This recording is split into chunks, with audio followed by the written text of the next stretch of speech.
Buenas noches, profesor Jonathan. Mi nombre es Mayra, aprendicena del programa Servicios y Operaciones Microfinancieras. En esta oportunidad quisiera compartir con usted el desarrollo y solución de la actividad para esta semana denominada solución de casos. En el primer punto, en cuanto al ejercicio de afianzamiento, en el punto A, acerca de cuál se considera el área más importante cuando se habla de recuperación de cartera.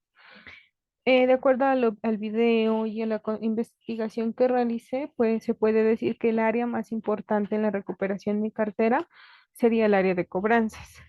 Muchas entidades, entidades financieras, entidades comerciales, para la recuperación de cartera lo que hace es que cada asesor, de acuerdo a los desembolsos que haya hecho, gestionan a sus clientes mediante cobranza preventiva, llamando a hacer recordación de pago, pero ya dependiendo del grado de mora, el no cumplimiento de los acuerdos de pago, ya estos clientes ya pasan con las casas de cobranza o con el área de cobranzas de la empresa, denominada el área de cartera. Entonces, enfocándonos en el área de cobranzas, ellos son quienes se contactan al cliente, le ofrecen acuerdos de pago que el cliente pueda cumplir, que pueda hacerlos efectivos, le ofrecen lo que es soluciones, puesto que al cliente no se le puede perdonar el pago de la cuota, mucho menos los intereses, pero pues se le ofrecen soluciones en las que la empresa, tanto la entidad como el cliente, pues obtengan algún beneficio. El área de cobranzas es quien hace seguimiento a estos acuerdos, ya que su función como tal es recuperar la cartera y mantener al día todos la cartera, también hacer que los acuerdos que hagan con los clientes se cumplan. En el 1.2 dice, teniendo en cuenta su enlace con la realidad cotidiana, ya sea por vivencias familiares o de un microempresario o como consumidor financiero, describe una situación relacionada con la gestión de recuperación de cartera realizada por una entidad financiera desde el momento en que solicitó el trámite de un crédito hasta este momento en que por factores exógenos se derivó algún tipo de perjuicio en el pago de las cuotas del crédito. Para este ejercicio le solicité la colaboración a un vecino. Su nombre es John Ramírez. Él tiene un local donde presta lo referente a servicios de mantenimiento de equipos de cómputo, de celulares. También tiene algunas vitrinas donde hace pues venta de productos de útiles escolares, accesorios para teléfonos, para cómputo. También tiene lo que es algunas vitrinas de golosinas. El señor John tiene local en mi casa, razón por la cual, pues, podría decirse tenemos conocimiento de que es una persona que realiza pago oportuno, ya que él en la fecha que tiene para pago del arrendamiento de los servicios públicos es muy puntual. También en alguna que otra ocasión ha habido la oportunidad de entregar referencias de él, razón por la cual, pues, se puede decir que es una persona puntual. En cuanto a su experiencia con los microcréditos, me comentó que ha sido la mayoría de sus experiencias crediticias han sido positivas, salvo en una ocasión cuando solicitó un microcrédito en Contactar Microfinanciera. Manifiesta que por la forma y las políticas de cobro que practican con él, no volvería a solicitar otro microcrédito con ellos. Él manifiesta que realizó la solicitud por un monto de 2 millones de pesos para realizar la compra de un equipo de cómputo. Él me comenta que la solicitud fue rápida, el asesor que le hizo la visita en el negocio le pidió los recibos de pago de los servicios públicos, arrendamiento, referencias comerciales, le hizo firmar carta de autorización ante las centrales de riesgo y tramitó su crédito. Él manifiesta que el desembolso se demoró únicamente 2 días. Manifiesta que el asesor que tramitó su solicitud lo llamó un día viernes en horas de la mañana para que en la tarde pasara por el dinero. Le pidió llevar la cédula. Comenta que cuando llegó a la oficina lo atendió otra persona. Em, Le presentó el pagaré, le pidió que lo leyera y una vez terminara de hacer la lectura del documento, le pidió que lo firme y coloque la huella. Después le hicieron entrega de la proyección de pagos. Él me comenta que le llamó mucho la atención el valor a entregar y el de la primera cuota, ya que el valor a desembolsar era inferior al solicitado. No le explicó que le descontaban lo referente a gastos de papelería y la comisión que las microfinancieras cobran por el préstamo. Le pregunté si anteriormente sabía de sus cobros en las otras entidades. Me manifestó que sí, pero que en la anterior obligación que tenía con Fundación de la Mujer, esos cobros se los hacían en las cuotas, dentro de las cuotas, es decir, en el desembolso recibía el monto completo. Desde allí manifiesta que no le gustó, puesto que el asesor no le explicó ese detalle, por lo que tuve que pedir que explicara esta información a la persona que lo atendió. También dice que no le agradó que cuando por el desembolso lo estaban persuadiendo para que adquiriera un seguro voluntario, como si estuviese ligado al microcrédito. Él comenta que afortunadamente ya sabía que los microcréditos solo tienen un seguro de carácter obligatorio y que ningún otro seguro viene ligado. Por ejemplo, este seguro de vida voluntario no viene ligado y pues es opcional. Él le manifestó al asesor que lo atendió que no deseaba tomar este seguro, que solo estaba interesado en el que por obligación tenía que pagar. En cuanto a la primera cuota, él me comenta que estaba mucho más alta. Cuando le preguntó al asesor, le manifestó que es el sistema el que calcula esos valores, que siempre en los créditos la cuota siempre sale ser más alta, pero que las demás ya son fijas. Y al final hay que pagar una cuota residual. Él me dice que pues para él no fue una respuesta satisfactoria, puesto que en la anterior obligación con Fundación de la Mujer todas las cuotas que él pagó eran fijas y no le explicaron de ninguna cuota residual, que la anterior obligación me comentó fue a 12 meses, 1 millón de pesos, y que en los 12 meses siempre pagó la misma cuota desde el inicio hasta el final del crédito. Él me comenta que este crédito lo solicitó a finales del mes de febrero del año 2020. En marzo debía ser su primera cuota, pero por cuestiones de la pandemia, por el COVID-19, el señor John tuvo que cerrar su negocio por aproximadamente 2 meses. Manifiesta que con esfuerzos pagó la cuota de marzo, pues siempre le ha gustado ser puntual en sus obligaciones, razón por la cual en este mes hizo algunos ajustes en su presupuesto familiar para hacer el pago respectivo. Para la cuota de abril, manifiesta que su fecha de pago era el 20 de cada mes. Él recuerda que en marzo pagó la cuota entre el día 14 o 15, 5 días o 6 antes de la fecha de vencimiento, pero que en esta ocasión no logró juntar el dinero, puesto que su local estaba cerrado y en la casa no era lo mismo trabajar para él, ya que por las restricciones muy pocas personas tomaban el riesgo de ir hasta su domicilio por algún servicio. Dice que el asesor de contactar desde el día 15 lo empezó a llamar para hacerle la recordación de pago. Él me comenta que si su fecha de pago era cada 20, él podía pagar hasta ese día.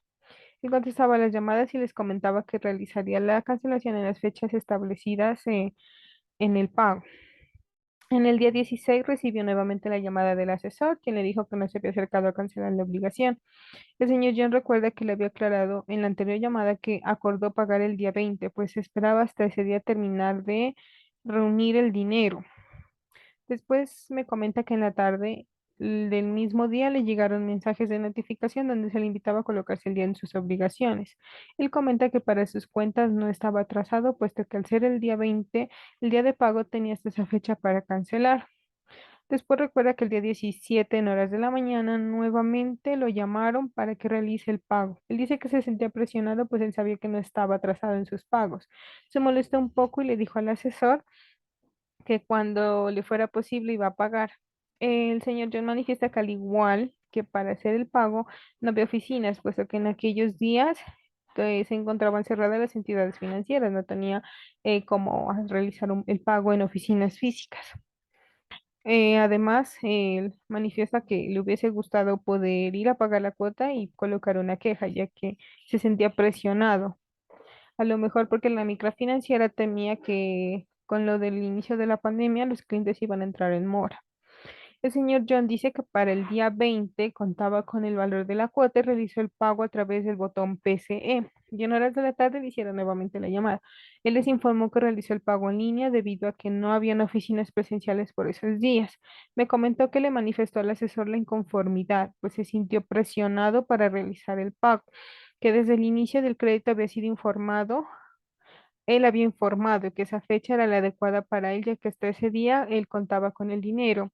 Me comenta que hasta el día 20 por lo que él hacía unos trabajos en los que sus clientes le pagaban después, entonces para él lo más cómodo era reunir el dinero el 20 de cada mes. El asesor comentó que esa sería su fecha de pago, razón por la cual el desembolso se hizo en esos días. El asesor recepcionó su inconformidad y le informó que las políticas de la entidad son hacer recordaciones de pago, puesto que es política que sus clientes no entren en mora y mantener siempre una cartera sana de acuerdo a lo que le manifestó el asesor. Junto al señor John recordaba que para esa época se creó el programa PAT, Programa de Acompañamiento a Deudores. Se creó en el mes de junio, por lo que en abril las entidades financieras aún venían gestionando sus carteras de acuerdo a las políticas establecidas por ellos. El señor John me comentaba que días después recibió un correo por parte del jefe de sucursal de contactar donde le explicaba la política de gestión de cobro que contactar maneja en el correo. El jefe de la sucursal lo invitaba a revisar los términos y condiciones en la página web o que podía pedir más información en las oficinas. De todas maneras, el jefe de la sucursal le ofreció disculpas por los inconvenientes causados. El señor John me comenta que se sintió muy inconforme ya que en la anterior entidad no lo habían llamado para hacerle recordaciones de pago en ninguna ocasión. Pues que me comenta que sí recibía mensajes de Fundación de la Mujer donde lo invitaban a cancelar a través de los convenios, a través de botón PCM, a visitar el portal de la empresa, a registrarse, pero así como en contactar para así llamadas diarias, manifiesta que no, que él recibiera como mensajes como de Fundación de la Mujer, te invita a realizar tus pagos, pero como a manera de informar al cliente los convenios que tiene la entidad. Pero este tipo de llamadas, mensajes que como en contactar le realizaron, me contaba que no. Eh, Dice que en contactar eran llamadas diarias, pero de acuerdo a la explicación que recibió, las políticas de cobranza eran así independientemente de la pandemia. El señor John me comentó que su obligación era a 14 meses. En el año pasado terminó de pagar su obligación. Él dice que en este año, en marzo, solicitó otro crédito, pero con Fundación de la Mujer, de que no le gustó las políticas de atención al cliente con contactar. Pues en mi opinión, de acuerdo a lo que me contó el señor John, podría decir que la gestión de cobranza que se hacen contactar es en pro de mantener siempre su cartera al día, pero debería modificar algo de su gestión, ya que al llamar todos los días a un cliente que se encuentra al día puede llegar a molestarlo. Se puede hacer una cobranza preventiva a través de mensajes de recordación, de la fecha límite, podría ser, recordando los canales de pago, invitándolo a registrarse en el portal de la empresa, estar pendiente de la información que emite la entidad, pero pues en este caso podría decir se trata de una exageración por parte de los asesores, ya que pues estaba en 0 días de mora. Si su fecha era el 20 de cada mes el pago, pues no se encontraba en mora porque el anterior mes había realizado la fecha, perdón, el pago días antes de la fecha de vencimiento. El señor ya me manifiesta que se sintió algo presionado en cuanto a los pagos, ya que él pues dice que no se encontraba en mora. En cuanto al ejercicio de apropiación, el ensayo de solución de casos. Una entidad financiera tiene colocada a cartera diferentes microempresarios en los que se identifican las siguientes situaciones. Cliente con mora de 2, 3 y 5 días, cliente con mora de 10, 12 y 15 días, cliente con mora de 30 días, cliente con mora de 30 y 120 días y con mora mayor a 120 días. De acuerdo al planteamiento de los literales anteriores, conteste las siguientes preguntas. ¿Qué etapas de cobro se realizarán en los puntos A y B? Para estos clientes se procede con la cobranza administrativa porque va desde el día 1 de mora y hasta los 30 días de vencida. Con estos clientes se procede a llamar y establece compromisos de pago, se procede a visitar, entregar la primera carta, notificar a la BAC si lo tiene. Si se ha fallado en los anteriores acuerdos de pago, se envía una segunda carta y se hace la primera entrega carta a la BAC. ¿Qué etapa de cobre se realizará en los puntos C, D y E? En los clientes que tienen mora de hasta 30 días aplica aún la cobranza administrativa. En ellos se hace con el jefe de la sucursal, ya sea en las oficinas o en el domicilio o negocio del cliente. Para el caso del cliente con 120 días se inicia el cobro jurídico, los papeles del cliente se le entregan al abogado o al departamento responsable. Teniendo en cuenta esta etapa, mencione qué canales de comunicación utilizaría en cada etapa, en cada una. Para el caso A, que son 2, 3 y 5 días de mora, lo que se hace es llamar al cliente y se hace un primer acuerdo de pago. En el caso B, se procede con la visita, se entrega una primera carta y se notifica al aval si es que lo tiene. Si se incumple el acuerdo, se procede a enviar una segunda carta y una primera carta al aval si lo tiene. En el caso C, un cliente que presenta 30 días de mora quiere decir que ha incumplido los anteriores acuerdos de pago, tanto en llamadas como en cartas, por lo cual se procede a una reunión con el jefe de la sucursal. En el caso de, para el cliente de 30 días, igual que el caso anterior y 120 días, ya se procede con la entrega de la carpeta del cliente al abogado o al departamento responsable. Se envía ya lo que es la carta de retiro de garantías y el área encargada procede con la recuperación de cartera en otro proceso. Si hay acuerdo de pago, ¿en qué etapas se darían? Los acuerdos de pago se dan en las etapas administrativa y prejurídica. En esta etapa como tal sería desde el día 31 a 40, porque superado ese tiempo ya se pasa a un retiro de garantías y de acuerdo al jefe de oficina establece un último compromiso de pago. Si se incumple ya se entrega la carpeta del cliente al área encargada. Explico con sus palabras cada uno de los canales de la comunicación organizacional escritos. Para el blog entiendo que es un sitio web personal donde una persona comparte contenidos sobre un tema en específico, sobre un tema del que goce de conocimiento y que quiere compartir con otras personas. Los emails nos sirven para enviar información de carácter personal, laboral, archivos, para compartir con una persona o grupo de personas. Por ejemplo, en las empresas se utiliza el email corporativo para enviar todo lo referente a los equipos de trabajo, actividades del día, información relevante que debe ser conocida en las áreas encargadas o en las áreas que se trabaja y se comparten actividades. El marketing es hacer referencia a cómo ofrecemos un producto, un servicio ante el mercado objetivo, cómo presentamos el producto de manera que sea novedosa, sea llamativa y la persona decida tomar el producto o el servicio. La atención al cliente se refiere al soporte que le damos al cliente sobre un determinado producto o servicio, la manera en cómo lo atendemos, cómo solucionamos sus inquietudes y de esta manera el cliente decida tomar los productos y servicios de la entidad o irse a la competencia. Los videos, entiendo, pues son una manera de donde nosotros exponemos de manera pues que nos miren las demás personas, nuestros conocimientos referente a un tema, ya sea manera de exposición, donde reflejamos un tema del que queremos dar a conocer. Los foros de discusión son donde de manera cordial, respetuosa, nos expresamos acerca de un tema, damos a conocer nuestra opinión, nuestro punto de vista. Y los canales externos podrían ser los formularios, chats, donde puedo expresar mi inconformidad sobre algún servicio o producto de alguna entidad financiera. Durante las etapas de gestión de cobro, analice y proponga qué se debe hacer y qué no se debe hacer durante el proceso de cobro. Luego, en un ensayo, presenta la solución entre los casos a continuación.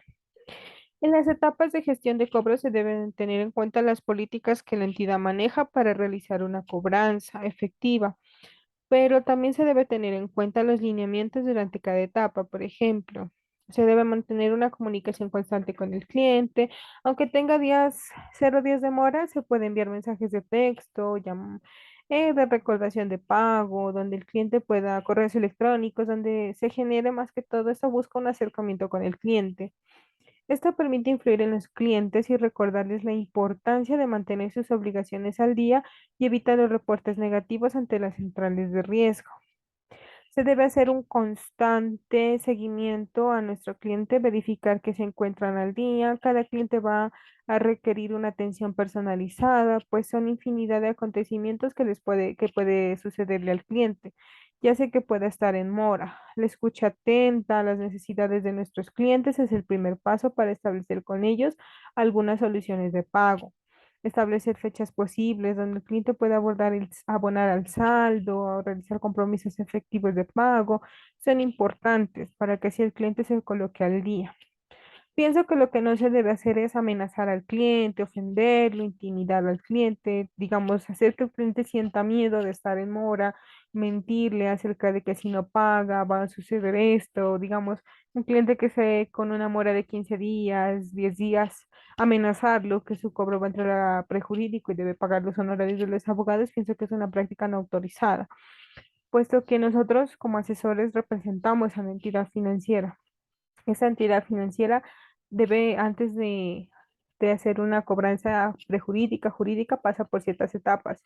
No nos podemos saltar de una etapa preventiva, de una etapa administrativa, donde aún podemos hacer compromisos con los clientes, podemos hacer acuerdos de pago efectivos, amenazarlo al cliente que si no paga, pues tenemos que entregar su carpeta al abogado. Me parece que esta es una práctica no autorizada, intimidar a los clientes. En lugar de ello, debemos siempre hablarle con respeto al cliente, cordialidad, brindarle una información verdadera. Eh, Debemos entender que nuestra labor es ayudar a buscar solución al cliente y así gana la empresa, gana el cliente. La empresa para recuperando el dinero y el cliente estando al día. Eh, Pienso que desde el momento del desembolso, nosotros debemos educar a los clientes, dejar en claro fechas de pago, opciones de pago, aclarar con ellos los términos y condiciones, las consecuencias que no genera que genera un pago, un pago no oportuno de las obligaciones. Siempre se debe notificar la morosidad, ya que si se informa oportunamente, se buscan para el cliente posibles soluciones y acordar compromisos más efectivos. Pienso que no se debe hacer el cobro a terceras personas. Esta es una mala práctica y en varias empresas le realizan. Comparto personalmente una anécdota personal. Yo hace unos 7, 8 años, cuando realizaba mi práctica como aprendicena del programa asesoría comercial, yo estuve en el área de cartera de Fanalca, de ADEINCO, y pues la verdad no me gustaba cómo mis compañeras trabajaban, puesto que ellas, digamos, ellas hacían esto, prácticas indebidas de cobro. Por ejemplo, el cliente no, digamos, tenía unos 10 unos 15 días de mora. Pues de acuerdo a estos lineamientos procede una cobranza administrativa, más no una prejurídica. En este caso, mis compañeras lo que hacían era elevar a los clientes, digamos, un ejemplo, la deuda total la cuota del cliente era de como de unos 300.000 pesos, un ejemplo. Ellas llamaban al cliente, le decían que la deuda ya estaba por 500.000 pesos, que debía de hacer el pago mínimo de 300.000 y que los 200 los podía ir abonando a plazos. ¿Qué pasaba con esto? Que el cliente efectivamente iba a pagar los 300 y los 200 después les iba a abonar. Entonces yo no entendía pues por qué hacían esto. Entonces ella me decía, no, pues nosotros recuperamos los 300 y los 200 pues vamos adelantando para la próxima cuota. Pero pues no le explicaban al cliente que con los 300 se colocaba el día en esa cuota y que los 200 era para abonarle la próxima. Ellas le decían que era la deuda del mes de 500. Igual le hacían cobranzas no autorizadas, por ejemplo, llamaban al trabajo de las personas, notificaban a sus jefes, a sus compañeros, llamaban a las referencias familiares, referencias personales. Muchas veces, e incluso esto pues ya era ya, digamos, no era una adecuada verificación de los datos entregados por el cliente, ya que muchas veces colocaban referencias a personas que el trato pues no era cercano o que se habían visto un par de veces o muchas veces que de personas que vivían en otras ciudades y que no tenían mucho trato con los clientes. Entonces ellas llamaban a las referencias, les decían que se encuentra en mora, que por favor le notifique a la persona, que se acerque a pagar, que lo esperaban tal fecha, en tal oficina. Entonces, pues, leyendo esto, me doy cuenta que mis compañeras en aquella época trabajaban muy mal porque pues dice que no se debe hacer el cobro a terceras personas, que esto es una mala práctica y que se está incumpliendo con la ley de protección de datos, que los cobros, la información se debe entregar únicamente al titular y al aval, que las referencias son como para comprobar el, digamos, si el cliente es buena paga, cómo es el cliente, cómo se comporta con sus deudas, si paga o no paga a tiempo, pero pues Esto no significa que yo tenga que llamarlo a decirle que, señor, señora, de infórmele al señor Pepito que tiene que venir a pagar la cuota, que se encuentra atrasado, ¿no? Porque esa ya es información sensible que no puedo revelarla. Es una práctica no autorizada. Como conclusión, podría decir que no se debe hacer es presionar al cliente, digamos, de una manera que no sea hablándole con la verdad, entrando a, digamos, a peleas con el cliente, amenazas. Se debe procurar siempre con el cliente realizar un acercamiento, que el cliente se sienta en confianza para decirme, mira, es que me pasa esto, no pude pagar porque me sucedió esto. Nosotros como asesores de la forma en cómo podemos ayudar al cliente para, no sé, por ejemplo, mire, traiga este abono a tal fecha y el otro abono pues miramos la forma en cómo lo gestionamos para que usted se vaya colocando el día, aunque sea realizando abonos, pero buscando ayuda para el cliente, pero pues también realizando acuerdos efectivos, que no solo se queden palabras. En la entidad financiera tiene un crédito con un microempresario con 6 días de mora y la persona encargada de la gestión le realiza una llamada telefónica advirtiéndole de un cobro prejurídico. ¿Considera usted que es correcta la actuación del funcionario? Sustente su respuesta. No es una práctica correcta ya que el cliente no se encuentra en una mora superior a 30 días. En él aún aplica la cobranza administrativa mediante llamadas telefónicas, se puede visitar al cliente, entregarle una carta y notificar al aval si lo tiene. Debemos recordar que el cliente puede colocar una queja o un reclamo ya que el asesor está presionándolo para el pago usando argumentos no autorizados para gestionar el pago. Se debe hablar siempre con la verdad y procurando las mejores relaciones de comunicación con el cliente. Caso 2. El mismo funcionario decide hacer una visita al microempresario a los 16 días de mora de su cartera, por lo cual manifiesta que el objetivo de su visita es informarle del amor y que le gustaría conocer los factores que le han impedido realizar la cancelación oportuna. ¿Considera usted que es correcta la actuación del funcionario? Sustente su respuesta. ¿Es correcta la actividad del funcionario? La actitud, perdón, ya que siempre se debe hacer seguimiento al cliente, si cumplió o no los acuerdos de pago y en este caso la visita al cliente me parece acertada, porque puede hablar personalmente con el cliente y así brindarle una solución, escucharlo, mirar cómo puede ayudarle para realizar un acuerdo de pago que el cliente sí pueda cumplir, generar compromisos que sean más certeros y se vuelvan compromisos efectivos. Y el cliente se ve en la necesidad de cumplirlos y colocarse al día. Esto sería todo con respecto a la actividad. Me olvidé cuando estaba haciendo la exposición del caso del señor John, indicar la foto. Este es mi vecino, quien tiene su negocio en mi casa y muy amablemente me colaboró para esta ocasión y relatándome su historia con las microfinancieras.